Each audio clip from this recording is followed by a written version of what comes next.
This is Limor Schafman here for RCR Wireless, and I'm here with Nicole Tricoukes and Brian McHale of Motorola Solutions, and they're going to be talking about this phenomenal head-mounted display they created. And Nicole, you're from the CTO office, and Brian, you are from the business unit. Correct. So talk to us first a little bit about how the two of you got together to work on this new product. Thank you very much. Nicole, you want to start us off? So we decided to take a different take on how to bring an idea to market, working with some external technology partners, looking at what an idea could do, how do you develop a concept, but instead of working just inside, take it outside. What do our customers think? What do our partners think? Is a headset computer really a great idea for rugged industrial areas and environments? We thought it was good, they said it was good, and then we tag teamed up and said, let's build a new product. So that's kind of how we got started. Working with ingredient technology companies, looking at micro displays, looking at voice communications, how to interact with a mobile computer in a different way via voice, head gesture, eliminating the touch panel, keypad, and looking at this broad markets of where this could be applied, and then actually trying to focus in. Our focus being field service, maintenance, repair operations, healthcare, applications where people need access to big screen data like schematics, blueprints, procedures, training videos, connecting to your remote expert via streaming video. These were things that, as we bring it to a real product, which is releasing in August and it's available through Motorola channels, through our partners, we're bringing this technology into reality. And taking technology from the CTO office and making it a reality, making it a product is my job in the business unit within Motorola Solutions. So talk a little bit just for a second about the communications actually between the CTO office and the business unit, because sometimes, a lot of, in a lot of companies it doesn't work that seamlessly. So, not to unveil anything that's unpolitic, but, really curious about how did you figure out how to talk to one another? Because sometimes you don't always have the same objectives, you don't always have the same language and way of viewing the world. So talk to me about that a little bit. So the CTO's office can absorb a little bit more of the risk. Let's try something. How can we explore just a little bit further? But we can't explore too much where it doesn't become real, because if I'm not making something that someone can touch and actually use, have the right plastics, have the right gear set, then we're not going to make it a real product and we both really don't win. So we work pretty collaboratively, basically on the same team. We basically have the same resources, and if I can help in one way a little bit more than where Brian can, and vice versa, we talk to each other every day and we figure out what those schedules and resources have to be. So there's basically no walls to divide us, and in the CTO's group, we're very, very sensitive to what makes a business successful. And with the business having a great partner, we're actually learning how do we have to pre-think of ideas in order to properly make them successful in the future. So we think a little bit differently about what is it that we're really testing, why would we go with a certain piece of technology. There's a lot of ingredient technologies, accelerometers, digital compasses, GPS, plastics, micro displays, different lenses that are available today. But when we're looking about an industrial enterprise class device, where this is not a consumer product, it has to last more than 2 years in really rough and tumble environments, we start thinking before, when we have a concept, who should we be working with? How do we want to partner? What are the business unit requirements for supporting this type of a product? What do our customers expect in terms of long-term use? How they're going to deploy it, and where are potential issues on where things would possibly break and how we would have to fix them. So we design with this in mind, and that they become purpose-built devices to really endure and last in the enterprise. Right. Just to touch upon what Nicole said, is like I was talking yesterday in our talk here at the Wearable Tech Expo, the focus on Motorola has a long history of wearable devices. I know it's becoming very mainstream conversation now, but we have a long history in it. It's been in the back of the house, in the warehouse, used for picking and sorting packages, wearable computers that are on your wrist, on your fingers, being able to scan barcodes and move packages around. So we have a long history in taking and designing a product that fits different people's needs. Fitting, everywhere from a smaller female head to a larger male head. The long range, we say from a 5 percentile female to a 95 percentile male, that kind of universal design concept, right? The fact that you're wearing a device and you're going to be sharing devices You don't want to share stuff that touches other people's body, right? Especially for an 8-hour shift. You don't share a hat. You wouldn't want to share a wearable helmet, right? Or I shouldn't say wearable helmet, wearable device. That's a good point. So like on Brian's head, I'll take this off. This strap, it's replaceable. These things can come off. Here, you can take. No, it's all right. You can do it. Here, let's take a closer look here. Alrighty. Being able to detach and decouple the device. Talk Okay. about decouple. And actually have a personalizable unit. Again, these can be replaced if they get sweaty or grimy. And also having the computer off the head, even though you have Bluetooth and Wi-Fi pointing away, it still gives you a computer that's off your head. It gives you a computer that's off your line of sight. You have coarse and very finer adjustments. You have a focus wheel. You have noise canceling. You have the ability to wipe out the display in order to make it clean, in order to make different users to be able to actually use and operate the same type of device, yet still keep it safe for you and still keep it personalizable. Some of the other things that Brian mentioned, I'm small, I have long hair. How does a device become unique to the person? You don't want to get things caught. You may have a different, if you hold on for a second, way of using the device. I may want to switch my acoustics to left or right ear. We may want to go from left eye dominant to right eye dominant. And it's got to be that simple that we can just modularly plug and play and tweak things around and adjust them for how we are unique as an individual. So that's what's so cool about modular headset computing and what it can do for the enterprise. So Brian, when you were doing this, and you said some very interesting things, both in terms of the positioning of the camera and how to make it individual. And the fact that you were paying attention to the fact that the computing is behind the head, so that heat and all that radiation is not coming into the human being. So these are a lot of considerations. Talk a little bit about the product development process and working with the customers to really see what was working in the field and what the feedback was that you were getting from the field, and then as a result adjusting whatever you needed to adjust to the product. Okay, so I mean, one perfect example is the fact that we work with field-based workers, right? They're wearing hard hats, safety glasses. So the design had to be able to fit underneath those items, right? So that's one of the reasons why the computing system is in the back here, right? It fits below the helmet. The glass, it's free for safety glasses to be fitted on the device.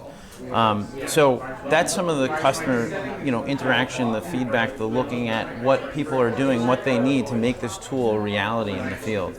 So the reality is they wear safety gear, and it has to fit within their environment. So that was a big learning. So this could even fit over a hard hat, or is the hard hat actually going on top of this? The hard hat goes actually Right. on top of the that, headset right? computer. Got it. Right. Okay. Another thing that you have to understand is, well, you're not going to be driving a piece of equipment. You will be working with other pieces of equipment. So some of the things that we learned is that when you're in the field and you're walking around or you're moving, there's a possible jiggle effect. And with our prototypes, while there were software development tools to be meant at your desk, people were evaluating what does a prototype of a headset computer, how would that operate in the field, and we learned that you need to have a significant amount of stability to actually view the microdisplay.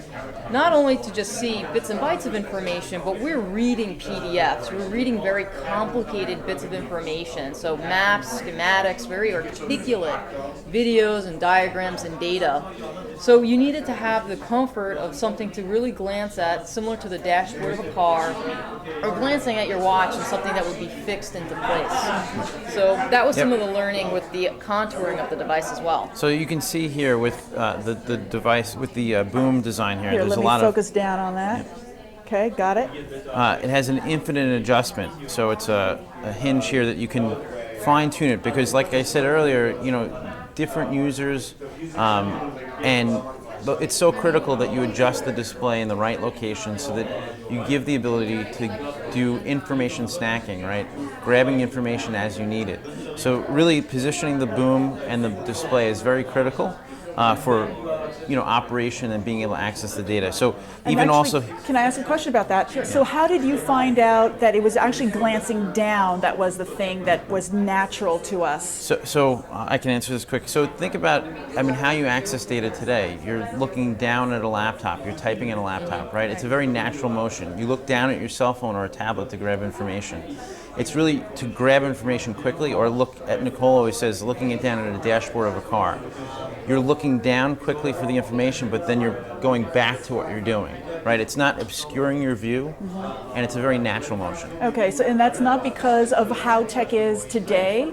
I mean, maybe the reason I'm looking down at my laptop is that's because where my laptop is presenting the information. So a little bit about where human nature really is versus what we've gotten used to just because of limitations of technology. We wanted to create a natural experience. So in working with our technology partners that have a long legacy history in both military and enterprise on micro displays, and with years of their background and experience, and also understanding kind of how we tick, we do tend to glance down. And again, we are pulling that richness of information in, and we want to support the enterprise user who's out in the field, could be 8 to 10 hours, working on stuff, climbing around, moving around, being very natural, grab, push and pull of information. And you still have the ability to pop it up and glance up if you'd like. Maybe you're working at a bench. Maybe you're tooling and piecing something together. But we've learned from folks that are using and testing it that that's not something that you do long term. Okay. So the glancing down, and again, being able to see and hear the surrounding environment, so I know where a forklift is. I know where other vehicles on the job site are. I can stay safe. I can focus, work with my hands in a hands-free environment, being hands-on to the thing that I'm fixing. Right. That's very important. Right. I think she said it Anything very else? well. Okay, actually, one more question. Sure. So the soft goods. Okay. So that is something that is washable as Yeah. a result, and what? Let's take it apart. Yeah, so let me take it apart here. So there's the main computer units, the CPU, the battery, Okay. the optics assembly, right? The micro display, right? So that's the main computer, and this is the part that can be shared between different users, right? But everything, like Nicole said earlier, everything is detachable. So there's your camera accessory. You may not need it for your application. There's your speaker module. You may not want to have a near-ear speaker module. You have an option to change it to a noise-isolating earbud system if you're in a noisy environment and need ear protection. And you still get audio feedback. So the concept here is that the end user would be able to have a personal, what we call firm good assembly. So they take this. It has all of what we call soft goods, and these are all the pieces that can be removed. They're all Velcroed on.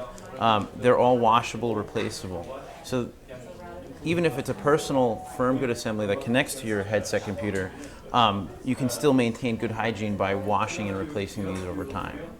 And let's talk about the firm good assembly also. If you notice that there's springs in the back, so it kind of hugs your head to provide some comfort. And there's also temple pads that move so that the pressure is not exerted on your temple. You don't have things hanging off your ears. I wear eyeglasses, so does Brian. You're not touching very sensitive portions because the head's kind of very interesting, and we want to be comfortable, especially while working. We also have a modular system here that we've created. You have user programmable buttons. Let's say you want to turn on and off the voice recognition system. Let's say you need an emergency button. These are things to definitely consider. What if you don't need this type of camera? Having embedded cameras are kind of stuck to the kind of technology that you've built. So instead of rebuilding another headset computer, let's talk about what kind of camera do you need, what do we need to develop, and snap it into the frame. People have very wide and varied needs in the enterprise. Some people need regular cameras, some people may need thermal imaging. Right. So build what's right for the environment. Right. So it's almost like being able to, and we have a nice carrying case, you pack the whole device away. You know, you take your charger, you take your camera accessory, you take your different audio attachments. And the whole idea here is everything snaps together with the push of a button. You know, so you can snap your camera on very quickly, detach it if you need to add another accessory. Everything moves very quickly, right? Because it's all about making your field worker very productive, right? So the same thing with that firm good assembly. Right, just snaps right in. Snaps right in, push of two buttons, snaps right off. So now if you're switching between shifts, you're switching between shifts, and the first person that's working with the device is right eye dominant, the next person's left eye dominant. All they do is flip it over, take their firm good assembly that they have on the person, and snap it together. They're right there. And they're off. That's great. So one of the further questions that came to mind is, when you're dealing with something like this and the technology is improving all the time, I would think that having this sort of assembly version of being able to put together the product on the user's side of things would allow them to have the latest camera technology, not even the variety, but the latest technology, so you're not always having to rebuild everything. And I think also from a product development, for your product development perspective, that must be something that you consider to keep your operational costs at a minimum and manufacturing costs at a minimum, so you weren't always reinventing the wheel for every single, not only just every single customer, but over the course of the next several years, since the peripherals might develop just a little bit faster than maybe some of the other technology. It's a very good point, actually, and what we try to do in this design, even with the wireless connectivity, Wi-Fi and Bluetooth, it's all about making sure that the tool has as many options for the end user, right? So whether you're inside what we call the four walls inside of a building, connecting to your local area network, or outside the four walls connecting to maybe a 4G hotspot mobile device, being able to stream video and stream data outside the four walls, maybe even connecting to a satellite phone, right? If you're on top of a wind turbine or in a remote location. So the whole idea is exactly what you were saying, is the ability to make a modular design, be able to be very adaptable for the different users. Right. So it's a very, very valid point.